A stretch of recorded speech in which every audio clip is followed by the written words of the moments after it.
Hello students, welcome to my channel study collection. আজ আমি তোমাদের পড়াবো ক্লাস 1 সহজ পাঠের চতুর্থ পাঠের যে বেনিফিসি পার্টটা সেটা আমি তোমাদের পড়ে দিয়েছি গদ্যটা। এটা হচ্ছে ছড়া। তো চলো ছড়াটা হচ্ছে পড়াবো। তো ভিডিও শুরু করার আগে বলি, তোমরা যারা আমার চ্যানেল নতুন আসো চ্যানেলটা প্লিজ সাবস্ক্রাইব করো।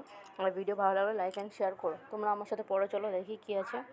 ছায়ার ঘোমটা মুখে টানি, আছে আমাদের পাড়াখানি, দিঘি তার মাঝখানটিতে, তাল বন তারি চারি ভিতে।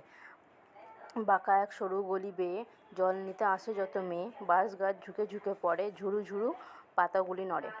পথের ধারেতে একখানে হরিমুদি বসেছে দোকানে, চাল ডাল বেচে তেল নুন, খয়ের সুপারি বেচে চুন। ঢেকি পেতে ধান ভানে বুড়ি, খোলা পেতে ভাজে খই মুড়ি, বিধু গয়ালিনী মায়ে পই, সকালবেলা গরু দই। আঙিনায় কানায় বলায়, রাশি করে সরিষা কলায়, বড় বউ মেজ বউ মিলে ঘুঁটো দেয় ঘরের পাঁচিলে। ওকে।